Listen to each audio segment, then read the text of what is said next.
Përshëndetje miq dhe mirë se riktheheni në kanalin tim të YouTube-it. Sot do flasim për pijet energjike. Thyer tashmë në një trend, sidomos mes të rinjve, për arsye se është krijuar ideja se rriti nivelin e energjisë dhe të performancës fizike dhe mendore.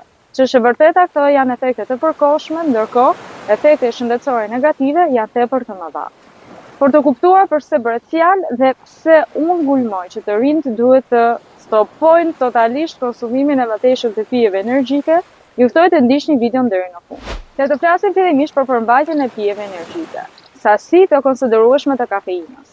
Vërtet e kemi thënë se kafeina në dozat e ulta mund të sjellë benefite për shëndetin tonë, por nuk është ky rasti për arsye se bëhet fjalë për mosha më të reja, të cilat konsumojnë pra një sasi shumë të lartë të kafeinës, sepse në pije energjike sasia e kafeinës është realisht shumë e lartë, e kombinuar gjithashtu dhe me stimulantë të tjerë, siç është L-karnitina, taurina dhe guarana.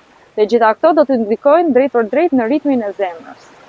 Pa llogaritur edhe faktin që kemi edhe sheqerna të shtuara që janë dhe armik shumë i madh i shëndetit tonë, duke rritur riskun për sëmundje kardiovaskulare. Por mbetemi tek këta stimulantë. Studimet tregojnë se ka lidhje midis riskut për atak në zemër tek të rinjt, të cilët janë të shëndetshëm, vetëm për shkak të konsumimit të pijeve energjike. Dhe risku sigurisht që do të shtohet edhe tek ata që kanë një predispozitë gjenetike dhe familjare, apo tek ata të cilët mund të kenë pasur një problem të caktuar në të kaluarat. Efektet shëndetësore fillojnë që me prishje të ritmit të zemrës, dhe ta themi me fjalë të varfra, që do të thotë kemi aritmi, rritje të rajeve të zemrës, probleme të cilat lidhen me riskun për atak në zemër, hipertension, ndërkohë që kemi edhe prekje të sistemit neurologjik. Kemi mundësi të shfaqjes së ankthit, të depresionit, të luhatjeve të humorit, probleme me kujtesën dhe me përqendrimin, dridhje të trupit, dëmtim të veshkave, probleme gastrointestinale dhe ndjesi të vjellash. Parashikojmë që ka një mori efekte shëndetësore negative, dhe sidomos të theksuara këto për më të rinj. A e dini se në vendin tonë është në fuqi dhe një ligj i cili ndalon kategorikisht shitjen e këtyre produkteve për moshën 9-18 vjeç.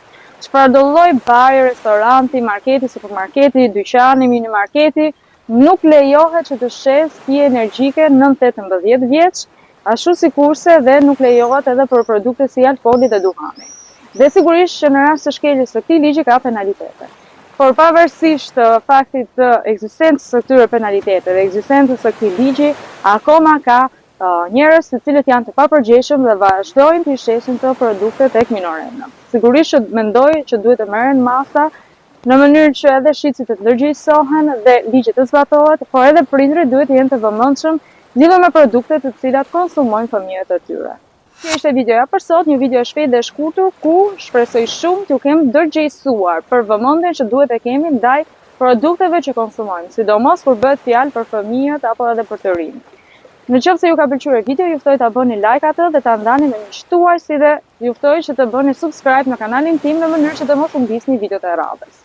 Bashkë do shihemi javën e ardhshme dhe deri atëherë ju uroj të gjithëve shëndet.